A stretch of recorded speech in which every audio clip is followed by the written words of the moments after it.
There's been a lot of Star Wars games over the years. Many have come and gone quickly, while others have stayed relevant throughout the decades. And then there's Star Wars Squadrons, which, hasn't really stayed in the limelight, shall we say. Star Wars Squadrons is a first-person space combat / flight simulator game made by Motive Studios, and it released on October 2nd, 2020. It's 2026. This game came out 6 years ago. What's happening? I remember there being actually a fair bit of hype around this game. It looked cool, very in-depth compared to other Star Wars ship combat games. All you flight heads, plane freaks, and genuine aerospace useful subscribers were probably very excited to gear up and pilot your very own X-Wing or TIE Fighter, especially as soon as you can play this entire game in VR or with one of those throttle stick things. I cannot imagine this game in VR, but for all its promises and hype, this game is nearly completely dead in 2026. And I think there are quite a few reasons for this, all of which we'll get into as this video progresses. But I'll start with the fact that this game is set in that time period that Disney absolutely loves at the minute, the what I'm calling JBFO, just before First Order. It's that time period where they're just, setting everything like Mandalorian, Ahsoka, Book of Boba Fett, even the Battlefront 2 story takes place in that time period. Have chosen to keep fighting, to show the Empire that we are not afraid. It was their bravery that ended Palpatine's reign and brought about our new republic. However, the Empire lives on, shattered though it may be. As I speak, Imperial forces are edging toward the Bormia sector, hoping to end our new republic before we find our footing. As their empire collapses, they try to tighten their grip. It's the time where Disney can get away with doing things that actually might be quite decent sequel ideas. In that breathing room where, like Luke isn't a sad old git, Han isn't divorced and dead, and Leia isn't flying around in space. They love it, don't they? It's their, let's try this again in this era. And I think that fans are aware of this, and that the fatigue of that time period may actually be a factor in the game's lack of longevity. Why not just set this during the Galactic Civil War? I think that's a good question. Another factor in its lack of staying power is the style of the game itself. Flight simulators are for very particular people, and the Star Wars brand can only do so much to keep people around until the gameplay maybe turns them off. Now, I'm not a mega flight simulator guy, but I bought this game when it came out, and I convinced my good friend Sam to buy it and play it with me. This probably lasted all of a week maybe, and I'm pretty sure that Warzone was out at the same time, and that became like our entire existence for that year. But mate, you just go on Nickelodeon just to get covered in game. And Sam, to this very day, still brings up the fact that I forced him into spending £40 on this game, and we played it for, according to him, once, and I think he wants to sue me. And then that leads nicely into other reasons why this game is now dead. As I stated, it released during the lockdown of 2020, in the first wave of Warzone's dominance. Why play a rather serious and complicated flight simulator when you can hop on with your boys and fight for those sweet, sweet wins? Oh my God! Yeah! And I think most people who bought the game were like me and Sam.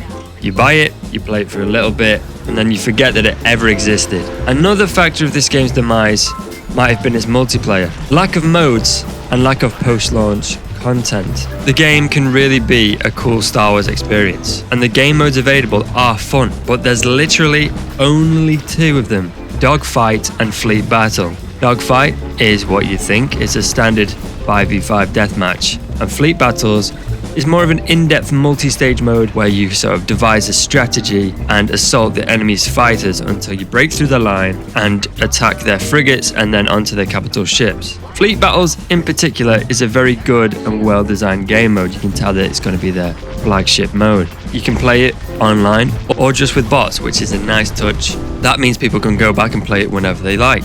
However, bloody Nora. However, a game like this launching with just two modes is not a good strategy for retaining players, especially when there was like nothing else added in post-launch apart from a map and a B-wing. The player base, when it launched, peaked at about 35,721 on Steam, and that dramatically dropped over the years to roughly, and I say this now, 20 to 52 players online over a week or a couple of days. Now, 35,000 players at a peak isn't insane by any means, but this game being more of a niche kind of thing, it's going to draw less people in. However, it really has taken a battering over the years, and honestly, even a month after launch, the player base had dropped to just 4,000. The game also only dropped with 6 maps. At launch, maybe this isn't too bad, but then when you realize there's only one map that is from the films, or of which a casual Star Wars fan could possibly recognize, that's not the best. That planet is Yavin. Honestly, would it have killed them? Would it have absolutely just taken it out of them to just add like Hoth or the Death Star or something like that? Star Wars fans want to feel like they're part of the films. They want to feel like they're in a major battle. How cool would it have been to partake in the Death Star assault in this game? Come on. Another thing that I think they shot themselves in the foot with, which links onto this, is as well as using no known locations, they sort of era locked themselves. Now, granted, it's one of the most recognizable and arguably the most easy era to do, that being the Galactic Civil War of the original trilogy. But how epic would it have been to fly around in an Arc 170 at the Battle of Coruscant? I mean, talk about being able to sell copies of this game. Although this was still at the time where Disney thought it'd be a good idea to kill everybody from the original trilogy and then pretend the prequels didn't actually exist. I think that the campaign of this game is actually a stronger area for it, albeit it's quite what you'd expect it to be. But that's not always a bad thing. It follows 2 squads, one in the New Republic and one in the Imperial Remnant, Vanguard and Titan Squadrons.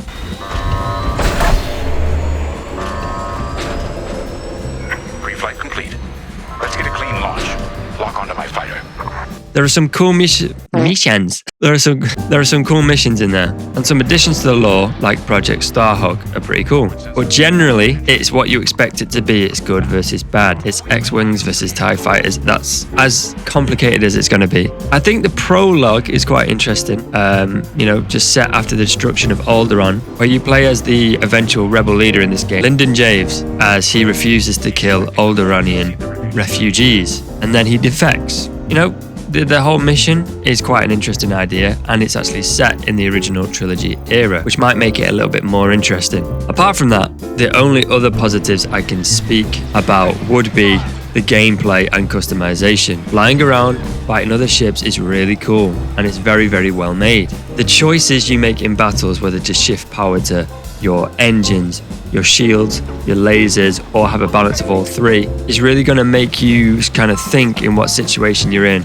And it's very cool, adds a lot of depth to the gameplay. That's all very, very good. All the ships play well, and it's fun. It's very, very fun overall to play. And there are lots of options for colors and customizations of your pilots and ships. I will say some are cooler than others, and they are somewhat restrained by keeping to like the canon. There's no crazy stuff there. They try and keep it as best as they can so that the big mouse doesn't cut the head off. I also do like the hangar kind of menu areas in this game, where you've got the Imperial and Rebel hangar area where you can customize your guy, you can customize your ship, look around and do loads of things. I think it's a nice little immersive kind of environment to be in. But yeah, overall I think Star Wars Squadrons is a fun game where fans of flight simulators and aerial combat games can get their Star Wars fix. But the game is sorely lacking when it comes to its content. Limited maps and modes combined with the era lock and the setting makes for somewhat of a shallow Star Wars experience. If they had more maps,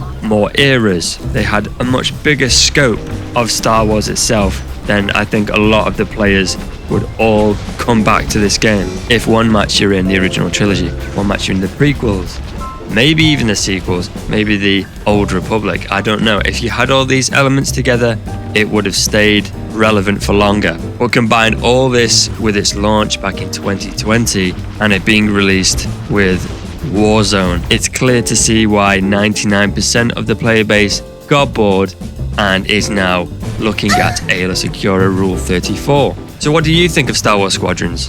Did you like it? How long did you actually play this game for? What do you think that they could add to this game to make it 10 times better, to bring all the players back What would you change about it? Do you agree with me that it should have the prequel era and other eras of Star Wars to make it better? Please let me know all your thoughts and feelings in the comments below. But apart from that, thank you for watching. I hope you enjoyed. Give this video a like if you feel like that. Give it a hype because they help massively to get the videos out there. Consider subscribing and I will see you in the next video. Goodbye.